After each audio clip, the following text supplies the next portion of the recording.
गणनायकाय गणदैवताय गणाध्यक्षाय धीमहि गुणशरीराय गुणमण्डिताय गुणेशानाय धीमहि गुणातीताय गुणाधीशाय गुणप्रविष्टाय धीमहि एकदन्ताय वक्रतुण्डाय गौरीतनयाय धीमहि गजेशानाय भालचन्द्राय श्रीगणेशाय धीमहि।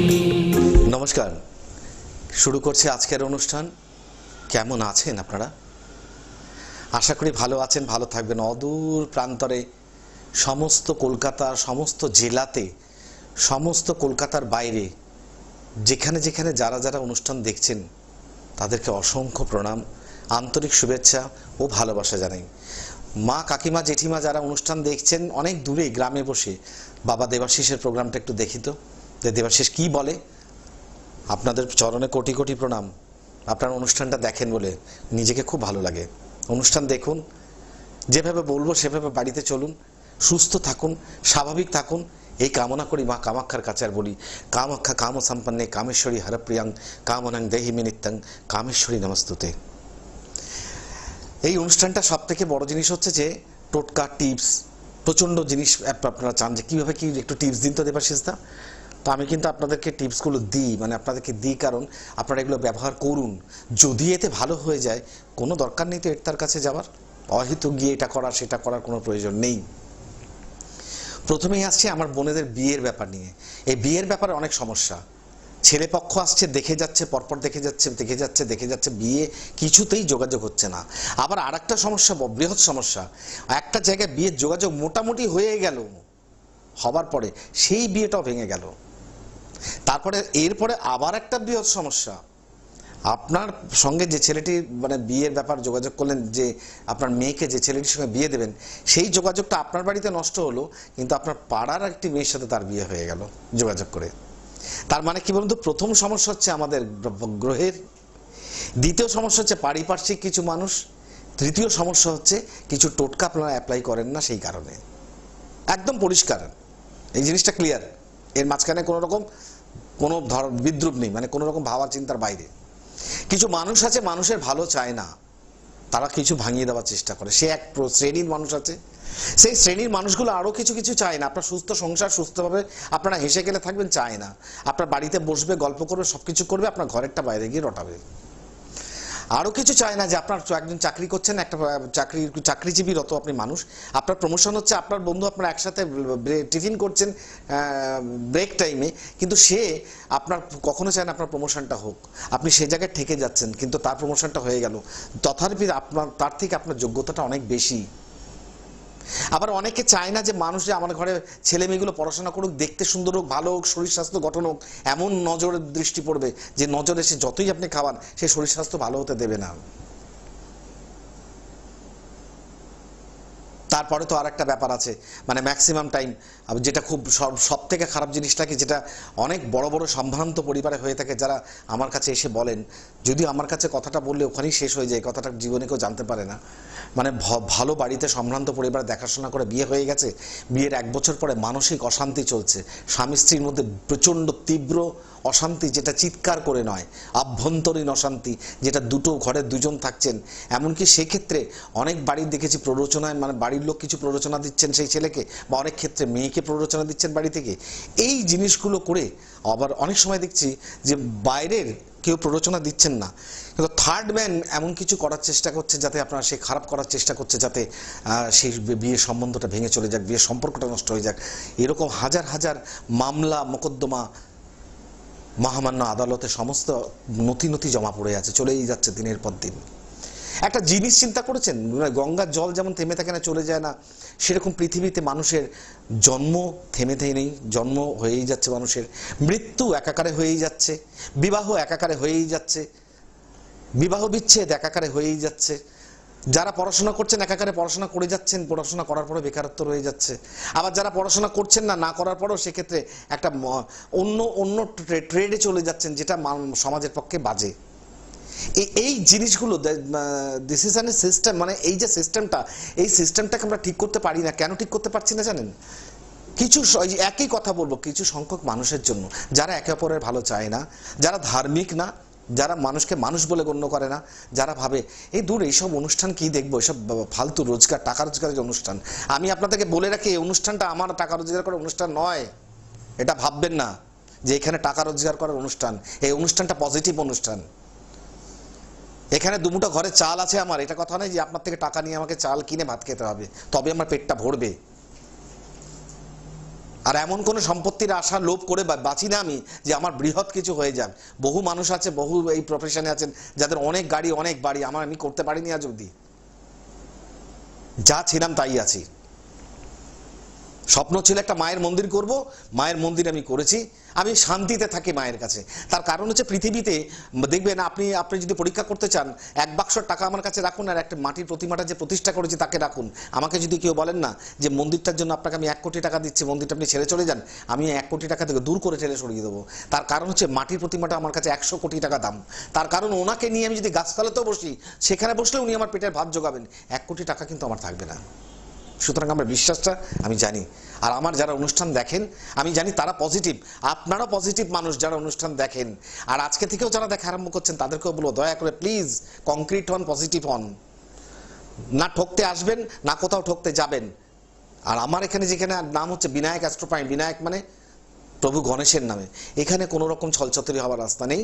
কারণ এখানে কোনো রকম আপনাকে প্ররোচনা দেওয়া হবে না, আপনাকে চাপিয়ে কোনো প্রতিকার দেওয়া হয় না, দিই না। যাই হোক, আমি আজকে টোটকার ব্যাপারে বলতে গিয়ে অন্যদিকে চলে গেছিলাম, কারণ আমি একটুখানি এই ব্যাপারটা খুব কষ্ট করে পড়াশোনা করেছি তো দাদা দিদিরা, প্রচুর কষ্ট করেছি। যখন এই মিডিয়াতে 2004 সনে যখন মুষ্টিমে 2-1 জন বসতো, তখন থেকে দেবাশিস মুখার্জি। আর আজকে হাজার হাজার বসেন, কিন্তু তার মধ্যে নিজেকে খুব খারাপ মনে হয়। রাস্তা দিয়ে গেলে একজন বলে, ওই দেখো ইনিও একজন ওই একটা ঠকবাজ যাচ্ছে। এটা হচ্ছে কপাল, মানে এটা হচ্ছে উপাধি পাওয়া একটা। তার কারণ হচ্ছে কি বলুন তো, ওই যে বলে না, একটা ভালো ছোট জলের মাঝখানে একটা বাজে মাছ পড়ে গেলে যে অবস্থাটা করে দেয় জলটাকে, মাছটাকে, ঠিক সেই অবস্থায় আমরা পড়ে আছি।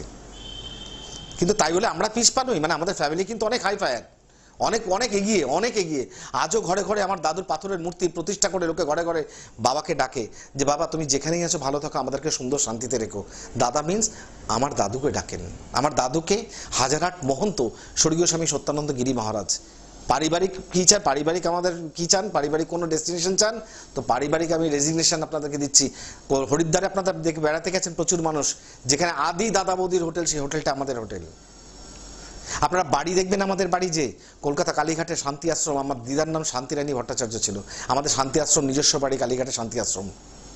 বেনারসে শান্তি আশ্রম আমাদেরই, হরিদ্বারে শান্তি আশ্রম আমাদেরই, এলাহাবাদে শান্তি আশ্রম আমাদেরই, উজ্জয়িনীতে শান্তি আশ্রম আমাদেরই। তার কারণ আমাদের জীবনটা হচ্ছে সন্ন্যাস ধর্মদেরকে নিয়ে বা সন্ন্যাসীদেরকে নিয়ে বা নাগা সন্ন্যাসীদেরকে নিয়ে আমাদের লাইফটা, আমাদের জেনারেশনটাই এই। যার জন্য যেখানে যেখানে কুম্ভের পর্ব সেখানে সেখানে শান্তি আশ্রম। আমি অনেক অনুষ্ঠানে কিন্তু আপনাদেরকে দেখিয়েছি যেখানে শান্তি আশ্রম থেকে পরিচালনা হচ্ছে, যে হরিদ্বারে ক্যাম্প করা হয়, যেখানে বগলা পুজো হচ্ছে, যে বগলা পুজো আজকে থেকে বছর 7 আগে বদ্রী বিশালে সেই গোদাবরী গিরি মহারাজ হাজারহাট মহন্ত যিনি দেহত্যাগ করলেন, উনি আমাকে ওখান থেকে পারমিশন দিয়েছিলেন প্রথম, যে এইবার পুজোয় বিচক্ষণ বিচার হবে যে এই পুজোটা কে করবে। আজকে আমার কোটি কোটি আপনাদের পায়ের ধুলো আমার মাথায় আছে, দেবাদিদেব মহাদেবের আশীর্বাদ আছে, মায়ের কৃপা আছে বলে আজকে আমার নামটা উঠে এসেছিল। দেবাশিস মুখার্জি পুরো কুম্ভের বগলা পুজোটা ওই নিজে হাতে করবে। আমি সেই পুজো নিজে হাতে করেছি, যাতে সন্ন্যাসীরা পুষ্পাঞ্জলি দিয়েছিলেন। এর থেকে ক্রেডিট আর কিছু চাই না দাদারা, এর থেকে আর কিছু দরকার পড়ে না। টোটকার কথা বলতে যাচ্ছিলাম, এই যে বিয়ের ব্যাপারে বললাম যে যেগুলো নষ্ট হয়ে যাচ্ছে, বিয়ে হচ্ছে না, আপনারা কি করবেন শুনুন। একটু বাজার থেকে কাঁচা হলুদ নিয়ে আসুন, বাজার থেকে একটু কাঁচা হলুদ নিয়ে এসে কাঁচা হলুদটা লাল চন্দনে করে বাটুন। লাল চন্দনে বেটে সবসময় প্রত্যেকটা দিন একটা ছোট্ট মতন একটা ধামা, বোঝেন ওই যেগুলো দিয়ে আমরা ধান মাপতাম আগে, বেতের ধামা হয়, ওই ধামার মধ্যে একটা তামার কয়েন রেখে ওর মধ্যে অনামিক আঙুল দিয়ে একটা করে টিপ পরিয়ে দিন, টিপ পরিয়ে ধামার মধ্যে রাখুন। আপনি বারবার আপনাকে 10টা কয়েন রাখতে হবে না, ওই একটাই কয়েনই, তামার কয়েনে আপনি চন্দন দিয়ে আর হলুদ দিয়ে গুলে একটা করে টিপ, আমার যদি বোনটা বোনের নামে বোনের বিয়ে দেন বোনের নামে, বা যদি মনে করেন বাড়ির যে আমার ভাইটার বিয়ে দেন ভাইয়ের নামে, একটা করে টিপ দিয়ে ধামার মধ্যে রেখে দিন। ঠাকুরের জায়গায় যে কোনো জায়গায় বসিয়ে রাখতে পারেন, আপনি রাখুন, অভ্যর্থ ফল আপনাকে দেবে। কি সুন্দর ফল দেবে আপনি দেখবেন, বিয়ের যোগাযোগ কেউ কাটতে পারবে না, আটকাতে পারবে না। বাড়িতে প্রচন্ড কুনজর, মানে আপনাদের বাড়িতে এত নজর, আসলে নজরের জন্য কিছুটা দায়ী কিন্তু আপনারা, আমি একদম পরিষ্কার বলি। মানে না জেনে প্রতিবেশীকে বাড়িতে বসিয়ে সবসময় আদর আপ্যায়ন এসো বসো এমন মিশে ফেলেছেন, একটা দিন আপনার বাড়িতে আপনার পার্সোনাল রিলেটিভ আসবে, সেদিনকে ওরাও ঢুকবে। ওদের যদি ঢুকতে আপনি না দেন, তখনই হলেন আপনি শত্রু। তো প্রথম থেকে আপনি জায়গাটা ওদের মতো রাখুন, বাড়ির ভেতরের জায়গাটা ভেতরের মতো রাখুন, তাহলে এই জিনিসটা হয় না। কিন্তু অনেক সময় বলি না, আমরাই গর্ত করে দুম করে পড়ে বললে কি করলাম আমি গর্ত করে, সেই হচ্ছে অবস্থা। তো সুতরাং এই জায়গায় কি করণীয় আমাদের? এই জায়গায় করণীয় হচ্ছে, আপাতকালীন যখন দেখছেন যে এরকম হয়ে যাচ্ছে, বাড়ির ভিতর একটা পাকুয়া মিরর বলে একটা জিনিস আছে, নিজের বাড়িতে দরজার ভেতরে একটা পাকুয়া মিরর লাগিয়ে দিন। তাহলে কি হবে, ওই বাইরে থেকে যত কুদৃষ্টি যত নজর এই পাকুয়া মিররটা ক্যাপচার করবে, আপনার বাড়ির ভিতর সেটা প্রবেশ করতে দেবে না, আসবে না। আমি কথা দিচ্ছি আসবে না, ওটা আসতে পারে না, একদম ফাইনাল। বাড়িতে কেউ কোনো মনে হচ্ছে আপনার বাস্তুর দোষ ক্রিয়েট হয়েছে, আপনার মন বলে দিচ্ছে যে হ্যাঁ আমার বাড়িতে বাস্তুর দোষ হয়েছে। কারণ ম্যাক্সিমাম বাড়িতে এমনও আছে যে পশ্চিম দিকের জানলা যদি বেলা একটার পর যদি খোলা রাখে, সে হাওয়া যদি বাড়িতে ঢোকে, সেই হাওয়াতে বাস্তুদোষ ক্রিয়েট হয়। কিন্তু তাহলে সেই বাস্তুদোষ ক্রিয়েট হলে আমাদের জীবন অশান্তি হয়, আমরা সাফার করি। আমরা কত সাফার করবো বলতে পারেন, দিনাগ্রস্ত হয়ে যাই, সংসারে স্বামী স্ত্রী অশান্তি হয়, একে অপরে পাঁচজন ফ্যামিলি পাঁচজনের মতো চলছে, কেউ কারোর সাথে মিল নেই, কেউ কাউকে সুদৃষ্টি চোখে দেখতে পাচ্ছে না, রাত্রে বাড়ি ঢুকছে ভাবছে কখন সকাল হলে বাড়ি থেকে বেরিয়ে যায় বাবা, শান্তিতে থাকবো।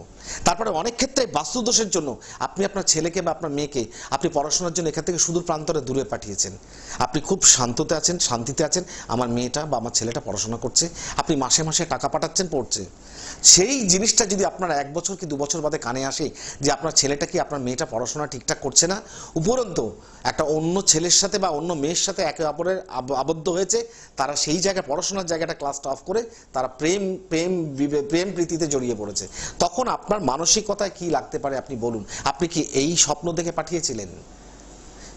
কিন্তু তার আগে কিছু উচিত ছিল একটু হরোস্কোপটা একটু দেখিয়ে নেওয়া, যে একে বিদেশে পাঠাবো বা একে অন্য জায়গায় পাঠাবো, এর ওখানে স্থিতিটা কি হতে পারে, মানে ঠিকঠাক থাকবে কি না। আফটার অল একটা গণিত অঙ্ক, তো একটা হরোস্কোপ মানে একটা অঙ্ক, একটা গণিত মানে 2 + 2 কি হয়, দুটো অ্যান্সার হয়, একটা 4 হয়, একটা কি হয় 22 হয়। আর ম্যাচ করা আপনার জিনিসটা দেখুন, কি সুন্দর জিনিস দেখুন, ম্যাচ আপনি একটা এগুলো ক্যালকুলেশন খালি ম্যাপ করুন, 2 + 2 হচ্ছে 4, আবার 2 + 2 কি হচ্ছে 22, এবার 22কে যদি আবার 2 + 2 সেই 4, আবার সেই 2 + 2 4, মানে 4ই হচ্ছে। একটা বিষাঙ্ক অঙ্কের মতন হচ্ছে গণিতটা। আর এই যে ম্যাথামেটিক্স অঙ্ক সাবজেক্টটা, এই যে আমরা পড়াশোনা করি, এই ম্যাথামেটিক্সটা আজকে পৃথিবীতে এসেছে কাদের মাধ্যম দিয়ে, কিসের জন্য? সেই একই কথা বলি, সেই জ্যোতির্বিদ খনাবরাহ এনারা যদি না থাকতেন, না গোনাগুনি বৈদিক ট্র্যাডিশনে সেই যখন গণিত অঙ্কগুলো না করতেন, তাহলে আজকে কিন্তু গণিত সাবজেক্টটা বলে আসতো না। আজকে গণিতটা কিন্তু জ্যোতিষীদের জন্যই এসেছে। সবসময় আপনারা করেন কি, কিছু হলে বাড়িতে একটু অসুস্থ হচ্ছে, চলে গেলেন ঝাড়ফুঁক করাতে। আর কেন করবেন আপনারা এগুলো? আপনারা বুঝতে পারছেন না কেন? মেডিকেল সায়েন্স একটা বিরাট উন্নত জিনিস, ওটা একটা ব্যাপার আছে। আমি আপনাদেরকে কি বোঝানোর চেষ্টা করি জানেন? দাওয়া আর দুয়া। দাওয়ার দুয়া, কারণ ডাক্তারবাবুরা যখন কোনো অপারেশনে যান বলবে, তখন কি বলে যান, আপনারা চিন্তা করবেন না, নিশ্চিন্তে থাকুন, বাকি ওপরওয়ালাকে ডাকুন। সবাই একটা সুপার ন্যাচারাল পাওয়ারের কাছে একটা মাথা ঝোঁকায়, সবাই ঝোঁকাতে বাধ্য। অনেক মানুষ নাস্তিক, আমি তাদেরকে বলবো তারা কেউ নাস্তিক না, তারাও কিন্তু আস্তিক। তার কারণ হচ্ছে তারাও যখন কোনো জায়গায় কোনো কাজে যেন একবার মাথাটা নিচু করেন, এই মাথার নিচুটা আফটার কাউর না কাউর উদ্দেশ্যে কেউ করেন, যে যতই লুকান কেউ না কেউ কাউর উদ্দেশ্যে করেন।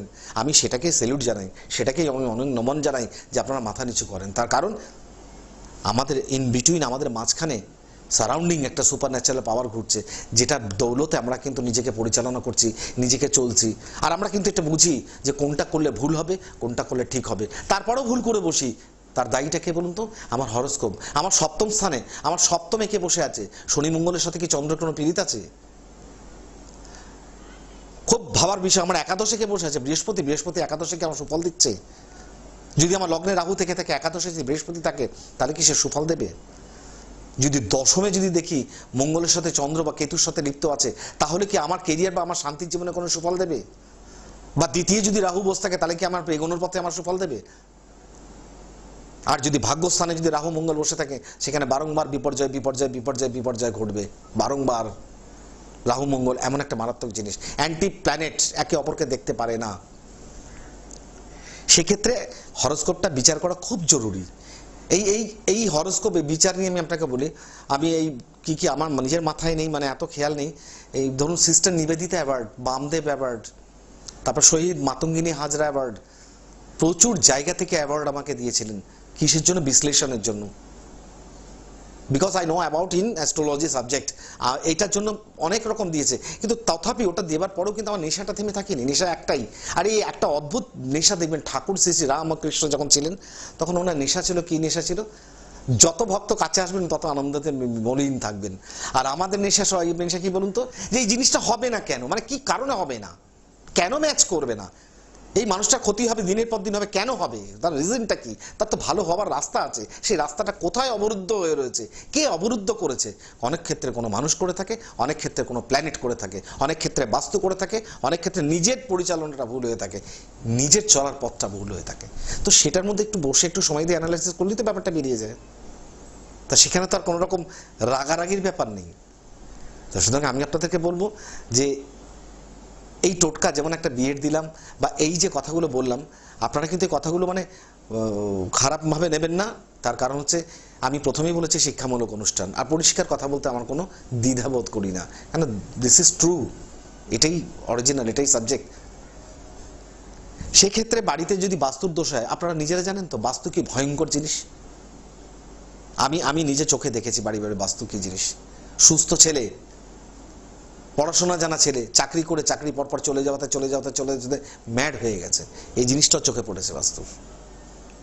আবার অনেককে দেখেছি যে মানুষকে ভুল ভ্রান্তি ধরিয়ে দিয়ে তাকে পাগল করে ছেড়ে দিল। তার একটা স্বরূপ নিদর্শন আপনাদেরকে আমি বলি, কেন আমার হরিদ্বার, নয়নাদেবী, জ্বালামুখী, কামাখ্যা, মহাপীঠ, তারাপীঠ, আমি তারাপীঠে কম যাই, তার এখন অনেক কারণ আছে, বলবো আমি এক অনুষ্ঠানে।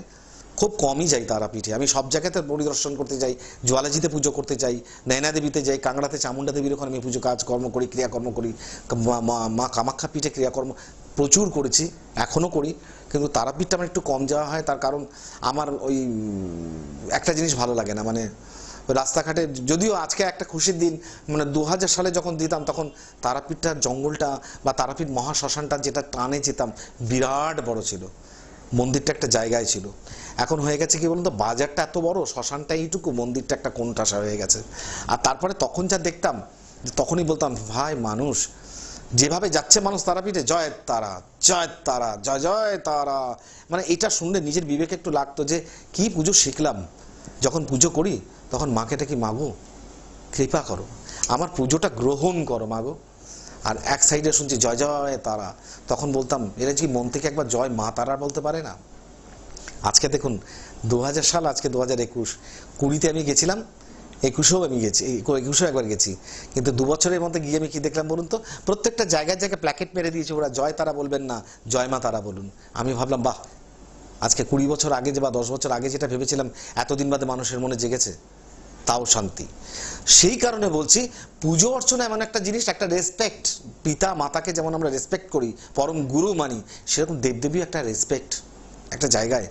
আজকে যে কেউ যদি আপনাকে বলে দেয় যে আমরা দশমহাবিদ্যা পুজো করি, এই বিদ্যা পুজো করি, ওই বিদ্যা পুজো করি, দাদা দিদিরা, দশমহাবিদ্যা পুজোটা অনেকে ওই অবধি সীমিত, মানে ওইটুকু বলে সীমিত, এর ক্রিয়াকর্ম অনেকে জানা অনেক মুশকিল, অনেক মুশকিল। তার কারণ যেভাবে দিনের পর দিন, রাতের পর রাত কষ্ট করে পুজোগুলো শিখেছিলাম, সেই দিনগুলোকে আমি ভুলতে পারি না। সেই দিনগুলো আজ আমার পিছু টান ছাড়ে না, এখনো মনে পড়ে যায় যে একটা পূজা ভুল করতে গিয়ে 3খানা চর খেয়েছিলাম আমি।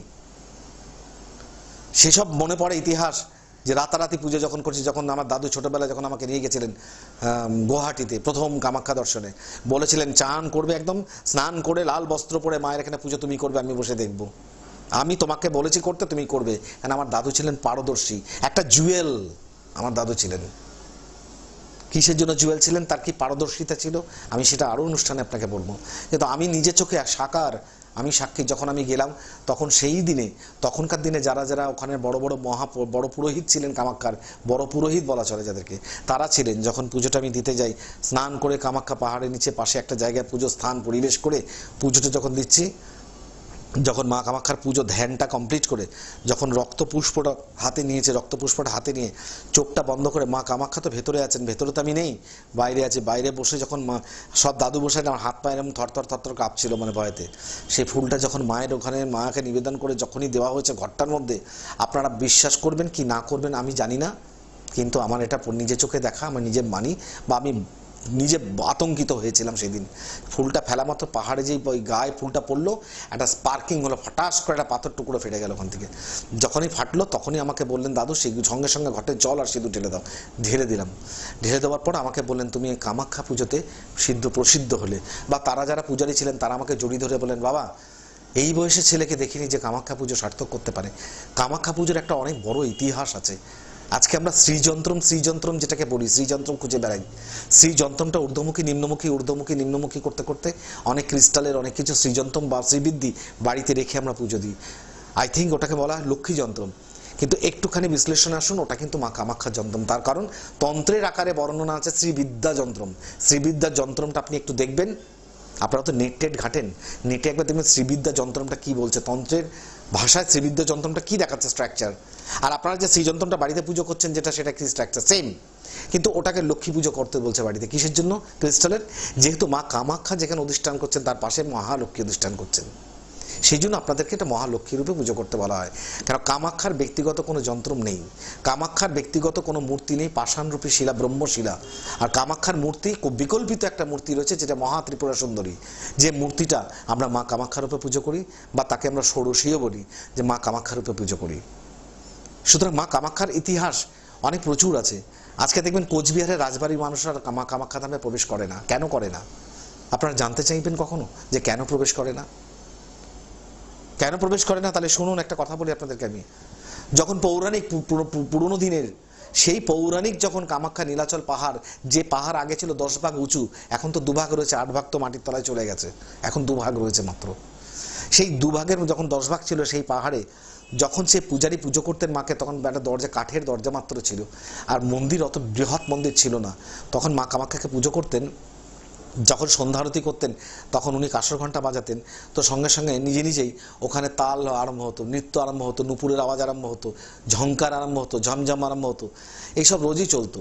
কিছু কোচবিহারের রাজা, ওখানে রাজার লোকজন যারা প্রহরী তারা পাহারা দিতেন, একদিন হঠাৎ কান দিয়ে শুনলেন, বাবা এখানে এত একটা কাঁসর ঘণ্টা বাজার একজন বাজায়, তারপরে শঙ্খ বাজায়, কিন্তু একসঙ্গে নাচেও আবার কে এটা? এই খবরটা 2 দিন দেখার পরে রাজপুত্রকে গিয়ে দিলেন, যে আমার মনে হয় পূজারী ভণ্ড, পাষাণ একটা, নিশ্চয়ই ভেতরে কোনো নর্তকী নিয়ে নৃত্য করায়। এইটা শোনার পর রাজার ছেলে তখন উদ্বৃত্ত বলল, সে কি, তাহলে তো সেকে ভণ্ড পাষণ্ডটাকে ওখান থেকে সরাতে হবে। ওনারা একদিন সচরাচর এখন ওখানে প্রবেশ করেন, অধিষ্ঠান করলেন, রাতে বসে থাকলেন রাজপুত্র। কিন্তু নিজের বাবা মাকে বলেননি যে এই ঘটনা আমরা শুনেছি দেখেছি, কেন ওনার বাবা মা জানতেন। তিনি বলেননি বাবা মাকে, রাজাকে রানীকে জানাননি, না জানিয়ে গমন করেছেন কামাখ্যা ধামে। যথারীতি সন্ধ্যেবেলা যা হয়েছে তাই হয়েছে, কাঁসর ঘণ্টার সঙ্গে সেই ঝুমুরের আওয়াজ, না নৃত্যর আওয়াজ শুরু। এইবার রাজপুত্র করেছে কি, দরজার ফুটো দেখে, দরজার ফুটো থেকে চোখ দিয়ে ভেতরে দর্শন করতে গেছে। যখনই দর্শন করতে গেছে মায়ের নৃত্য স্তব্ধ হয়ে গেছে, সেখান থেকে লেলিহানা শিখা ফুটো থেকে বেরিয়ে রাজপুত্রের চোখ দুটো সঙ্গে সঙ্গে অন্ধ হয়ে যায়। অন্ধ হবার পর যখনই অন্ধ হয় তখন চিৎকার করে খবর হয়, উন্মুক্ত দুয়ার খুলে যায়, দরজা খুলে যায় মা কামাখ্যার। সে প্রহরী, যে পূজারী যখন স্তম্ভ হয়ে যায়, নৃত্য বন্ধ হয়ে যায়, কাঁসর ঘণ্টা বন্ধ হয়ে যায়, থমকে যায় সেই বিগ্রহের মন্দির, সেই মা কামাখ্যা মন্দির বন্ধ হয়ে যাচ্ছে। সেই সময় খবর যায় রাজবাড়িতে, রাজা দৌড়তে ছুটে এসে বলেন, এই তুই কি করলি, তুই কি করে ফেললি, তুই জানি আমাদেরকে কেন বললি না? গলায় গামছা দিয়ে স্নান করে মায়ের কাছে প্রচুর নিবেদন, সে কিন্তু হলো না। উল্টে কি পেলেন তারা?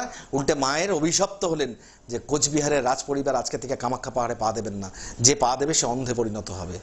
এই পরে চোখের জলে সহ্য না করতে পেরে কিন্তু তারা বলেছেন, তোমরা যদি কোনো নির্মাণ কার্য করাতে চাও অন্য মানুষকে দিয়ে করাবে, তোমাদের জেনারেশন বা তোমাদের কোনো সম্প্রদায়ের মানুষ যেন এই কামাখ্যা পাহাড়ে পা না দেয়। আজ অব্দি কিন্তু কোচবিহারের রাজ পরিবাররা কেউ কামাখ্যা পাহাড়ে যান না, এমনকি মা কামাখ্যার নাম শুনলে একটু ভয় আতঙ্কে ওঠেন। তার কারণ আপনাদের সামনে সেই কামাখ্যা পীঠ। আজকে বড় বড় তন্ত্র সাধক, বড় বড় মহাসাধকরা আজকে সেখান থেকে উদ্বৃত্ত, ওখান থেকে শুরু, ওখান থেকে গণনা। তার কারণ কামাখ্যা কাম সম্পন্নে কামেশ্বরী হরপ্রিয়াং কামনাং দেহি মে নিত্যাং কামেশ্বরী নমঃস্তুতে। এই মন্ত্রের একটা আবেগ, একটা উচ্চারণ, একটা মানুষের যদি একটা কামাখ্যা যন্ত্রম তৈরি করে দেওয়া যায়, সেই যন্ত্রমটা যদি সৎ মানুষ সৎভাবে প্রয়োগ করে, তাহলে সেই মানুষটার জীবনধারা পাল্টে যেতে পারে, সেই বৃদ্ধি আসে একটা জীবনে, মানুষের জীবনে একটা ক্লান্তি দূর হয়ে একদম স্নিগ্ধতায় ভরে যায়। একটা কামাখ্যা যন্ত্রম যদি সঠিক পুজো করে মানুষ ধারণ করেন, তাহলে তার জীবনে মায়ের আশীর্বাদ সবসময় বিদ্যমান হয়। এছাড়া তো টোটকার বই, যাদের বহু দোকান আছে, পার্লার আছে, দোকান আছে, চায়ের দোকান আছে, যা দোকান আছে, আপনারা ভাইরা একটা কথা বলে রাখি বা বোনরা, দোকানে একটা ক্রিস্টাল প্ল্যান্ট বিভিন্ন রঙের পাথরের একটা পাওয়া যায় আপনার গাছ, আর একটা হচ্ছে ফাইবারের স্বাস্তিক পিরামিড। এই পিরামিডটা দোকানের দুপাশে বসিয়ে রাখবেন, আর নিত্য প্রত্যেক দিন গঙ্গার জলের মধ্যে একটু নুন ছিটিয়ে দোকানে চৌকাটা দেবেন। আপনার দোকানের পরিমাণটা, পুজোটা, বিক্রিটা বেড়ে যাবে। বাড়িতে যারা পারদের শিবলিঙ্গ রেখে বাস্তুদোষ খণ্ডন করতে চাইছেন, বাড়িতে একটু শান্তি চাইছেন, বাড়িতে একটু হাসতে চাইছেন, একটু মামলা থেকে নিষ্কৃতি চাইছেন, আমার হাতে তৈরি করে, মানে পারদের শিবলিঙ্গ তৈরি না, অভিষেক করে প্রাণ প্রতিষ্ঠা করে বিনায়ক অ্যাস্ট্রো পয়েন্ট আমি পাঠাই। আপনারা ওখান থেকে এসে আমাকে না দেখেও কিনে নিয়ে যেতে পারেন। আর আপনারা যদি মনে করেন আমার কাছে আসতে পারেন, সেটা আপনাদের ব্যক্তিগত রুচি, আপনাদের ব্যক্তিগত ব্যাপার। এমনকি যারা মনে করছেন বাড়িতে আমরা আমাদের অফিসে একটা ষড়যন্ত্র চলছে, বা বাড়িতে যে অফিসে মালিক বুঝতে পারছেন টেবিলের মধ্যে একটা পিরামিডস আছে, যে পিরামিডসটা রেখে ওপর হাতটা রোজ একবার করে হাতটা উপরে রাখবেন, সে অফিসে কোনো রকম আপনার সঙ্গে শত্রুতা হবে না। এগুলো আমি বলে রাখি। যারা টোটকার বইগুলো পড়তে চান, কালসর্প দোষ, শনি সাড়ে সাথী, ভৌম দোষ, এর থেকে বাঁচার, একটু সেফ থাকার কি উপায়, বইটা লেখা আছে, পড়তে পারেন। কষ্ট থেকে মুক্তি লাভের প্রমাণিত টোটকা টিপস, লাল কিতাব থেকে সংগ্রহ করা, বইটা নিয়ে পড়তে পারেন। আমার লেখা টোটকা, অসংখ্য টোটকা আছে। টুকটাকে জাগ্রত টোনা টোটকা টিপস, বইটা পড়ুন। অসংখ্য টুকটাক কীভাবে জাগ্রত আছে করা যায় সেটাও লেখা আছে। শত্রু পরাজয় ও বশীকরণ, কি করে করা যায় শত্রুর উপর বশীকরণ। আমি বশীকরণের মধ্যে এটা কিন্তু লিখে দেওয়া নেই যে কোনো একটা ছেলে কোনো একটা মেয়েকে বশীকরণ করবেন, ঈশ্বরকে কি করে বশীকরণ করা যায় তার প্রথা। বাস্তুশাস্ত্র, কোথায় বা ঘড়ি রাখবেন, কোথায় আলমারি রাখবেন, কিভাবে থাকবেন, একটা বই। মায়াজাল ইন্দ্রজাল, শত্রুর হাত থেকে রক্ষা পাবেন, কি করে নিজেকে সেফ রাখবেন, কি করে তার উপর পরাজিত করে জিত হয়ে থাকবেন, তার লেখা একটা বই আছে। বিদ্যা এবং বিদ্যার্থী পড়াশোনা করবেন, কিভাবে পড়াশোনা আটকাচ্ছে, কোন টোটকা করলে এগুলো আটকাবেন, আপনারা বেরিয়ে চলে যাবেন, তার একটা বই লেখা আছে। বিবাহেতে বাধা ও বিবাহিত জীবনে কষ্টকর, তার জন্য টোটকা টিপস আছে, সেগুলো পড়ুন। সেই বইগুলো পড়লে আপনাদের বিবাহিত জীবনে কোনো রকম বাধা আসতে পারে না। লাল কিতাব বা বাড়ির মহিলারা ঘরে বসে ঘরোয়া টিপস করুন, তার জন্য লেখা আছে সেই বইগুলো পড়ুন। কোনো রকম দেখবেন বাড়িতে অশান্তি হবে না। এমনকি হনুমানজির ব্রত কথা, টোটকা চালিসা, টোটকা টিপস আমার হাতে বাংলায় লেখা, বাড়িতে পাঠ করুন, অশান্তি থেকে দূরে থাকবেন। যারা আমাকে দেখাতে চাইছেন, দুটি কথা বলে রাখি, কেউ কখনো এটা চাইবেন না যে আমি রাতারাতি বড়লোক করে দেবো, বা কেউ কখনো ভাববেন না যে আপনি মানে আমার কাছে আসা মানে আপনি বিরাট কিছু পরিবর্তন দিনের দিন পেয়ে গেলেন। আমাকে কিছু কাজ করতে দিলে সময় দিতে হবে, আমি ওইভাবে করতে পারবো না। যার সময় হাতে নেই তারা অন্যের কাছে যাবেন, যার হাতে সময় আছে চাইছেন পার্মানেন্ট সলিউশন আসবেন, চেষ্টা করব। এমনকি যারা দেখাতে চাইছেন প্রত্যেক বৃহস্পতিবার বসি, কোনো নাম লেখানোর সিস্টেম নেই, ফোন করবেন। আর ফোনে আমাকে চাইবেন না, তার কারণে ফোন অত ইউজ করি না, একদম পরিষ্কার বলছি। আমি পুজো করব না ফোন ধরবো, আমি 12টা মাস এই যে পুজোর মধ্যে ব্যস্ত থাকি বলেই কিন্তু এটা আমার নিজস্ব চেম্বার বিনায়ক অ্যাস্ট্রো পয়েন্ট। আমি নিজে এক সপ্তাহে একদিন বসি, অন্য অ্যাস্ট্রোলজাররা দেখবেন 5 দিন 6 দিন করে বসছে, কিন্তু আমার পক্ষে হবে না, একদিনই বসি। আমি নতুন অনুষ্ঠান করতে পারি না মাসকে মাস, তাতে অনেক কথা শুনি মানুষের। সুতরাং আমি বৃহস্পতিবার বসি, একদিনই বসি। ওই দিনকে আপনারা যে ফার্স্ট কাম ফার্স্ট সার্ভ, 10:30 থেকে নাম লেখা হয়, 1টা অবধি, 1টার পর নাম লেখা হয় না। তাতে যদি আপনি যত আপনাকে বলবেন আমাকে দেখে দিন, আমি কিন্তু দেখবো না। তার কারণ হচ্ছে আমি একটা সিস্টেমে চলি, আমাকেও নিজেকে রীতি রেওয়াজ সিস্টেম মেনটেন করতে হয়। যারা বই, পাকোয়া মিরর, ক্রিস্টাল প্ল্যান্ট, বা আমার যত লেখা বই বলুন, পারদের শিবলিঙ্গ বলুন, রুদ্রাক্ষের মালা, ক্রিস্টালের মালা, অষ্টলক্ষ্মীর চৌকি, বাস্তু পিরামিডস চাইছেন, তারা দেখুন নিচে 3টে ব্যাঙ্ক অ্যাকাউন্ট নাম্বার যাচ্ছে, Punjab national bank, state bank of India, Axis bank. এই ব্যাঙ্কে আপনারা আগে ফোন করুন আমার হেল্পলাইনে 8420407543 এবং 8334906072 4926072, বা এতে ফোন করুন। আর সকালবেলায় 11টা থেকে সন্ধ্যা 6টা অবধি ল্যান্ডফোন নাম্বারে ফোন করবেন, তারপরে করলে মিস রিং হবে, কেন বন্ধ হয়ে যায় তো, তখন কেউ ধরার থাকে না, বন্ধ থাকে। মোবাইলে ফোন করুন, সকালবেলা 11টা থেকে সন্ধ্যা 7টা অবধি ফোন করুন, আপনার ফোনে আপনাকে সম্পূর্ণ গাইড করবে। আপনি কিভাবে নেবেন, এক্সট্রা কোরিয়ার সার্ভিস চার্জটা দিতে হবে আপনাকে ব্যাংকে, প্লাস জিনিসটা নেবেন তার মূল্যটা। এবার আপনি জেনে নেবেন, ফোন করে বলবেন আমি কি চাই, ওরা বলে দেবে আপনাকে। আপনি সেই মতো ব্যাংকে টাকা ফেলে কন্ট্যাক্ট করবেন যে আমি টাকা ফেলেছি, এই জিনিস চাই, লিখে দেবেন। আপনাকে সমস্তভাবে গাইড করবে, এমনকি আপনার ফোন নাম্বার, আপনার পোস্টাল অ্যাড্রেস, পিনকোড নাম্বার পরিশুদ্ধভাবে লিখে পাঠাবেন। তাহলে আপনার বাড়ির উদ্দেশ্যে বিনায়ক অ্যাস্ট্রো পয়েন্ট থেকে, আমার এখান থেকে জিনিস আপনার বাড়ির উদ্দেশ্যে রওনা হবে। শুধু একটাই কথা বলবো, জীবনে হেরে যাবেন না, লড়ে যান। ওপরে একজন আছে, দেখে নেবেন। আজ আসছি, আবার অনেক অনুষ্ঠানে, পরের অনুষ্ঠানে দেখা হবে। খুব ভালো থাকুন, একে অপরকে ভালো রাখার চেষ্টা করুন। নমস্কার।